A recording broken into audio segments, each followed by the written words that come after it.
আসসালামু আলাইকুম বন্ধুরা, অবশেষে কপাল পড়ল পাকিস্তানের। বাংলাদেশের বিপক্ষে দ্বিতীয় টেস্টের প্রথম দিনের খেলা পরিত্যক্ত ঘোষণা করেছে আম্পায়ার। রাওয়ালপিন্ডিতে অতিরিক্ত বৃষ্টির কারণে এমন সিদ্ধান্ত নিতে বাধ্য হয়েছেন তারা। বৃষ্টির পরিমাণ এতটাই বেশি ছিল যে টস করতে পারেনি দুই দল। এর ফলে একটি বলও মাঠে গড়াতে পারেনি। শেষ পর্যন্ত বৃষ্টি থামলে মাঠ পরিদর্শনে নামেন আম্পায়াররা।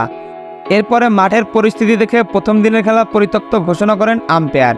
এর ফলেই বিপদে পড়ে যায় পাকিস্তান, কেননা পাকিস্তানের বিপক্ষে 2 ম্যাচের টেস্ট সিরিজে একটিতে এগিয়ে আছে বাংলাদেশ। তাই তো দ্বিতীয় টেস্টে ঘুরে দাঁড়ানোর সুযোগ ছিল পাকিস্তানের।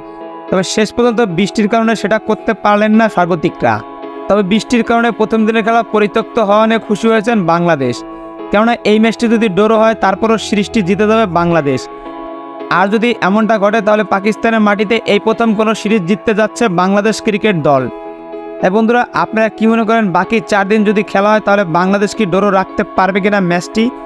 যদি আপনাদের কোনো মতামত থাকে অবশ্যই কমেন্টে জানিয়ে দেবেন।